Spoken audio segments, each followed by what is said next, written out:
கிளாஸ்ல வந்து பாத்தீங்கன்னா BEd first year second semester அதுல வந்து பாத்தீங்கன்னா கற்றலுக்காக மதிப்பிடுதல் இந்த சப்ஜெக்ட் தான் நம்ம பார்த்துட்டு இருக்கோம். இந்த சப்ஜெக்ட்ல யூனிட் 2 தான் பார்த்துட்டு இருக்கோம். சரிங்களா?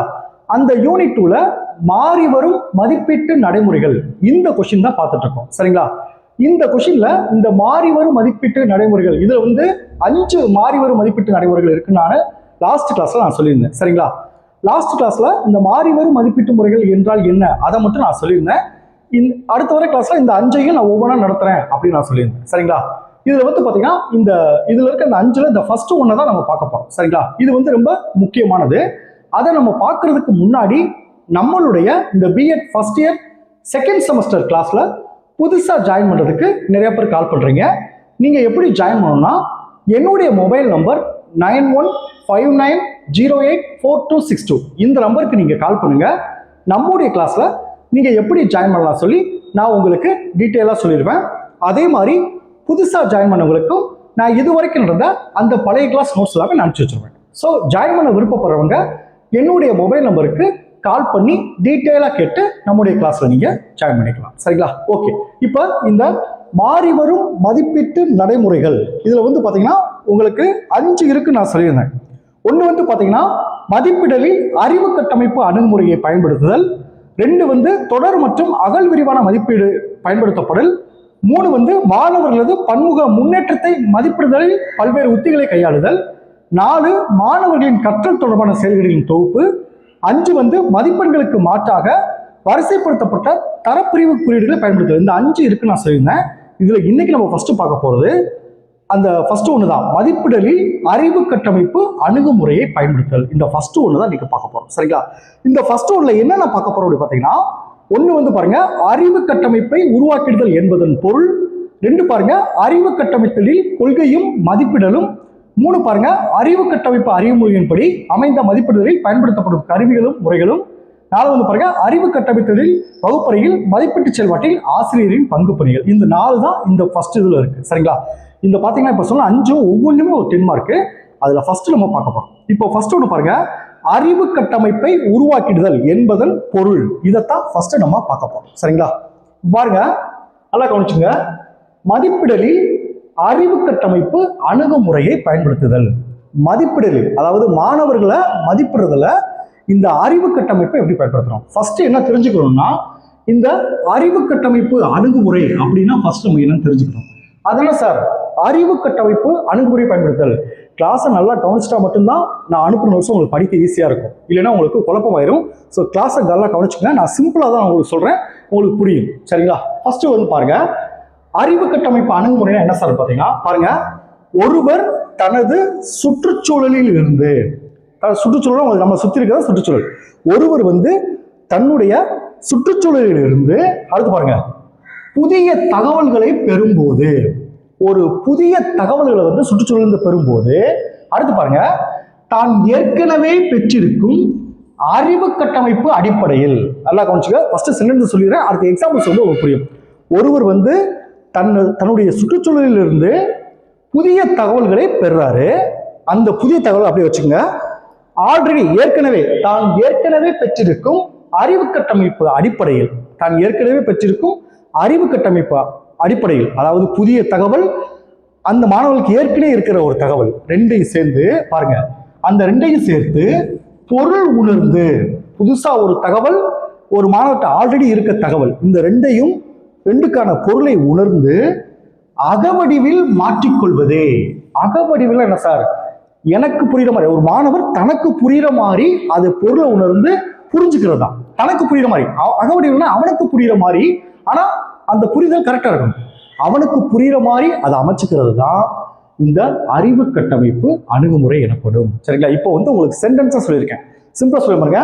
ஒரு மாணவர் தனது சுற்றுச்சூழலிலிருந்து புதிய தகவல்களை பெறும்பொழுது தான் ஏற்கனவே பெற்றிருக்கும் அறிவு கட்டமைப்பு அடிப்படையில் பொருள் உணர்ந்து அகவடிவில் மாற்றிக்கொள்ளுதல். இதை சாட்டா சொல்லணும்னா பாத்தீங்கன்னா பாருங்க கற்றல் என்பது கற்பவர் பெறும் தகவல்களை அதாவது கத்துக்கிற மாணவர்கள் பெறும் தகவல்களை பொருளுடையதாக்கி நினைவில் பதிய வைத்திடும் செயல்முறையே இந்த அறிவு கட்டமைப்பு எனப்படும். சரிங்களா? இப்போ உங்களுக்கு ஒரு சின்ன ஒரு எக்ஸாம்பிள் சொல்ற பாருங்க, இது ஈஸியா புரியும். இப்போ பாருங்க இந்த எக்ஸாம்பிள் பாருங்க. ஃபர்ஸ்ட் இந்த அறிவு கட்டமைப்பு அந்த எக்ஸாம்பிள் பார்த்துட்டு அப்புறம் சொல்றேன், ஈஸியா பாருங்க. இதுல முதல் இமேஜை பாருங்க. நான் ஒண்ணு பாருங்க, இது ஏற்கனவே உள்ள அறிவு. நான் சொன்ன பாத்தீங்களா, நல்லா கவனிச்சுங்க. இந்த ஒரு சுற்றுச்சூழலில் இருந்து புதிய தகவல். மூணாவது சொன்ன பாருங்க, தான் ஏற்கனவே பெற்றிருக்கும் அறிவு கட்டமைப்பு, தான் ஏற்கனவே பெற்றிருக்கும் அறிவு. அதை ஃபர்ஸ்ட் சொல்ற பாருங்க. மாணவர்களிடம் வந்து அவர்களின் அனுபவத்தை கேட்கலாம். ஆசிரியர் வந்து மாணவர் கேட்கிறாரு, நீங்கள் வெயிலில் நடக்கும்போது உங்கள் காலடியில் கருப்பாக ஒன்று வருகிறது, அது என்னன்னு சொல்லி மாணவர்கிட்ட கேட்கிறாங்க. மாணவருக்கு என்ன பதில் சொல்றாங்க? நிழல்னு சொல்றாங்க. சரிங்களா? அந்த நிழல்ன்றது ஏற்கனவே பெற்றிருக்கும் அறிவு. அடுத்து ரெண்டாவது பாருங்க, புதிய தகவல்களை பெறுதல். புதிய தகவல்கள் என்ன பெறுறாங்க பாருங்க. புதிய தகவல் பாருங்க, ஆசிரியர் என்ன பண்ணுறாரு? டார்ச் லைட்டையும் அட்டையையும் கொடுக்குறாங்க, அந்த ஸ்டூடெண்ட் கையில கொடுக்குறாங்க. இந்த அட்டையை ஒளியின் முன்னே வைத்தால் என்ன நடக்கிறது என்று பாருங்கள் சொல்லி மாணவர்கிட்ட கொடுக்குறாங்க. சரிங்களா? இது புதிய தகவல். ஏற்கனவே வந்து நிழல் தெரியுன்றது அவனுக்கு ஆல்ரெடி தெரியும். இப்ப இந்த டார்ச் லைட் கொடுக்குறது புதிய தகவல். மூணாவது பாருங்க, இப்ப மாணவர் தானா பொருள் உணர்ந்துக்கிறாங்க. என்ன பொருள் உணர்ந்துக்கிறாங்க பாருங்க? டார்ச் லைட்டை பாருங்க அந்த அட்டைக்கு முன்னாடி வச்சுட்டு டார்ச் லைட்டை நெருக்கியும் தூரமாகவும் நகர்த்தி சுய அனுபவம் மூலம் புரிகின்றனர். பாருங்க, அந்த டார்ச் லைட்டை தூர இழுக்கும் போது அந்த அட்டை வந்து சிறுசாயிட்டே போகுது. அந்த ஒளியை வந்து பக்கத்துல கொண்டு வரும்போது அந்த அட்டை வந்து பெருசாயிட்டே போகுது. இது வந்து அவங்க பொருளை உணர்ந்துக்கிறாங்க. சரிங்களா? ஸோ ஒளியை பத்தினா எப்படி மனிதன் நடக்கும்போது நிழல் விழுகுதோ அதே மாதிரி அந்த ஒளி முன்னாடி ஒரு அட்டையை வச்சா கூட நிழல் விழுதுன்னு புரிஞ்சுக்கிறாங்க. நாலாவதா பாருங்க, இணைந்து செயல்படாது. இப்ப சொன்ன 3 விஷயத்தை சேர்த்து இணைந்து செயல்படுற பாருங்க. எப்படி செயல்படுறப்பங்க? கண்ணாடி மற்றும் மரக்கட்டை பற்றி விவாதித்தது அவர்களாகவே விடை கண்டறிகின்றனர். என்ன கண்டறிகின்றனர் பாருங்க, அதே ஒளி முன்னாடி கண்ணாடியை வைக்கிறாங்க. ஆனா அந்த கண்ணாடி ஒளியை வந்து உள் வாங்கிக்கிறது. கண்ணாடி வந்து ஒளியை வந்து ஈர்க்கும் அப்படின்றத புரிஞ்சுக்காங்க. அட்டை வந்து அந்த வெளியே தெரியும் அப்படின்ற புரிஞ்சுக்க. இதுல அவங்க மாணவர்கள் என்ன செஞ்சுக்காங்க? நிழல் ஏற்கனவே பெற்றிருந்த நிழல்ன்ற ஒரு அனுபவத்தை வச்சு ஆசிரியர் சொன்ன புதிய விஷயங்களை வந்து கொண்டு வந்து அவங்களா அதை செயல்படுத்தி ஒரு புதிய அறிவை கண்டுபிடிக்கிறாங்க. இப்போ உங்களுக்கு புரிஞ்சிருச்சா? இதுதான் என்னன்னு பாத்தீங்கன்னா அறிவை கட்டமைக்கும் அணுகுமுறையை பயன்படுத்துதல். ஏற்கனவே பெற்றிருந்தது வந்து அவனுடைய நிழல். புதிய தகவல்களை ஆசிரியர் கொடுக்குறப்ப அந்த டார்ச் லைட்டையும் அந்த அட்டையும் கொடுக்குறாங்க. அடுத்து வந்து பாருங்க, அந்த எல்லாத்தையும் அதை பொருத்தி பார்த்து அகவடிவில் அந்த பொருளை தாங்களே செயல்படுத்தி அதை புரிஞ்சுக்கிறாங்க. இதுதான் என்னன்னு பாத்தீங்கன்னா அறிவு கட்டமைப்பு அணுகுமுறையை பயன்படுத்துதல். இப்போ உங்களுக்கு அறிவு கட்டமைப்பு அணுகுமுறை பயன்படுத்த புரிஞ்சிச்சா? Okay sir. சரி, இப்படி மாணவர்கள் இதை கத்துக்கிறாங்க. இந்த கத்துக்கிற மாணவர்களை எப்படி மதிப்பிடணும், எப்படி படிக்க வச்சு தேர்வு வைக்கிறோம், அந்த பேப்பரை திருத்தி அந்த மாணவர்கள் மதிப்பிடுறோம். இந்த மாதிரி கத்துக்கிறவங்களுக்கு வந்து என்ன மாதிரிலாம் மதிப்பிடலாம் அப்படின்னு தான் அடுத்த தலைப்பு. நல்லா கவனிச்சுங்க. இதுல வந்து 4 தலைப்பு இருக்குன்னு சொல்லிட்டேன். அதுல ஃபர்ஸ்ட் ஒன்று தான் என்ன சொன்னேன், இந்த அறிவு கட்டமைப்புன்னு சொல்லிட்டேன். சரிங்களா? இப்ப அடுத்து வந்து பாருங்க, இந்த அறிவு கட்டமைப்பு வந்து 3 முக்கிய கோட்பாடுகள் இருக்கு. அதை சொல்லிடுறேன். 3 முக்கிய கோட்பாடு என்ன? கற்றல் என்பது கற்போர் துடிப்புடன் பங்குபெறும் செல்வம். இது வந்து பாருங்க, மாணவர்களாக வந்து அந்த டார்ச் அட்டை கொடுத்த பிறகு அதான் வச்சு அடிக்கிறாங்க. அடுத்த கண்ணாடியை கொண்டு வந்து அவங்களா செக் பண்றாங்க. இது துடிப்புடன் கத்துக்கிற மாதிரி இருக்கு. உங்களுக்கே புரிஞ்சிருக்கும். ரெண்டாவது பாருங்க, கற்போர் ஒவ்வொருவரும் முன்னறிவு பெற்றிருப்பதோடு தாம் பெறும் எந்த புதிய தகவல்களையும் முன்னறிவோடு தொடர்புபடுத்த வகையில் ஆழ்ந்து சிந்தித்து பொது உணர்கின்றனர்.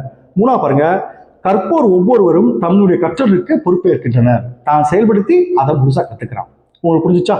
ரெண்டாவது பாருங்க, நான் சொன்ன பாத்தீங்களா, இப்படி கத்துக்கிற மாணவர்களை எப்படி மதிப்பிடணும் பாருங்க. அறிவை கட்டமைத்துக் கொள்கையில மதிப்பிடுதல். ஃபர்ஸ்ட் ஒண்ணு பாருங்க, கற்றல் என்பது மாணவர்கள் அறிவை கட்டமைத்துள்ளது என்னும் அணுகுமுறையில் நம்பிக்கையுடையவர். இந்த இதுல இப்ப சொன்னதுல நம்பிக்கையுடையவர் வந்து பாத்தீங்கன்னா மதிப்பிடலை மாணவர்களது கற்றலை மேம்படுத்துவதற்கான கருவி. இந்த மதிப்பிடல் வந்து மாணவர்களது கற்றலை வந்து மேம்படுத்துவதற்கான கருவி தான். ஆசிரியர் தமது மாணவர்களை புரிந்து கொள்வதற்கான வழிமுறையாகவும் கருதுகின்றனர். இந்த இதுல வந்து மதிப்பிடுதல் வந்து கற்றலை மேம்படுத்துவதற்கான ஒரு கருவியாகவும் இருக்கு. ஆசிரியர் தமது மாணவர்களை புரிந்து கொள்வதற்கான வழிமுறையாகவும் கருதுகின்றனர் சொல்றாங்க. ரெண்டாவது பாருங்க, இவ்வணுகுமுறையை கையாள்வோர் மதிப்பிடல் என்பது கற்றலின் இறுதியில் மேற்கொள்ளும் செயலாக கருதாமல், அதாவது லாஸ்டா பேப்பர் எக்ஸாம் வச்சு பேப்பர் எழுதி அதை கண்டுபிடிக்காம ஒவ்வொன்றா அவங்க செயல்முறையில கத்துக்கிறாங்க. அதான் சொல்றாங்க பாருங்க, இவ்வணுகுமுறையை கையாள்வோர் மதிப்பிடல் என்பதை கற்றலின் இறுதியில் மேற்கொள்ளப்படும் செயலாக கருதாமல் மாணவர்கள் கற்றலை செம்மைப்படுத்தி மேம்படுத்திட தொடர் செயலாக கருதுகின்றனர். இப்போ நான் இதுல அடுத்து வரப்போற ஒவ்வொரு சொன்னதும் இப்போ நான் எக்ஸாம்பிள் சொன்ன பார்த்தீங்கன்னா இதை மைண்ட்ல வச்சு படிக்க ஈஸியா இருக்கும். அடுத்து முக்கியமான பாக்ஸ் போட்டு பாருங்க, மதிப்பிடல் என்பது கற்றலோடு தொடர்ந்து நிகழும் செயலாகும். மாணவர்களை வந்து மதிப்பிடுறது வந்து அவன் கற்றுக்கிறதோடு தொடர்ந்து செயல்படும் சொல்றாங்க. சரிங்களா? உதாரணத்துக்கு பாருங்க, மாணவர்கள் வந்து புதிய தலைப்பு அல்லது பாடத்தை கற்க வாய்ப்பளித்திடும் போது அது தொடர்பான பல்வேறு வினாக்களை எழுப்பி ஆசிரியர் பாடத்தை தொடங்கி வைக்கிறார். அதாவது எப்படி மதிப்பிடுறாங்க, பல்வேறு வினாக்கள் கேட்கிறாங்க. இப்போ ஆசிரியர் கேட்டாங்கல்ல, நீங்க நடந்து போகும்போது கருப்பு பக்கத்தில் ஒன்று தெரியுதுன்னு கேட்டாங்க பார்த்தீங்களா, அதுதான் மாணவர்களுக்கு வினாக்களை தொடுத்தல் பாடத்தை கற்பதில் மாணவர்கள் ஊக்கத்தை தூண்டுவதாக அமைவதோடு பாடம் தொடர்பான அவர்களது முன்னறிவை ஆசிரியர் அறிந்து கொள்கிறார். ரெண்டாவது பாயிண்ட் பாருங்க, பாடக்கருத்துக்களை வழங்குவதில் ஆசிரியர் ஒவ்வொரு பாடக்கருத்தையும் மாணவர்களுக்கு புரிய வைத்திட அவற்றை மாணவர்களது முன்னறிவோடு தொடர்புடைய அந்த நிழலை சொல்லிட்டு அதுக்கு டார்ச்சர் கொடுத்தாங்க. அதான் முன்னறிவோடு தொடர்புபடுத்தும் வகையில் வினாக்கள் கேட்பதோடு அப்பாடக்கருத்தை நடைமுறை வாழ்க்கையில் பயன்படுத்தும் நிகழ்வுகளை மாணவர்கள் கூறிட செய்வார். மாணவர்கள் அளித்திடும் துலங்களின் அடிப்படையில் அவர்களுக்கு பின்னூட்டம் அளித்து பொருள் உணர்ந்து புரிந்து கொள்வதை மேம்படுத்துவார். அது மூணாவது பாயிண்ட் பாருங்க, வகுப்பறை கற்பித்தல் இறுதியில் மாணவர்கள் கற்றறிந்தவற்றை வினாக்கள் எழுப்பி ஆசிரியர் மதிப்பிடுகிறார். 4 பாருங்க, இவ்வாறாக வகுப்பறை கற்பித்தல் கற்றல் செயல்பாட்டின் ஒவ்வொரு நிலையிலும் மாணவர்கள் கற்றல் மதிப்பிடப்பட்டு செம்மைப்படுத்தப்படும். இது 3வது தலைப்பு பாருங்க.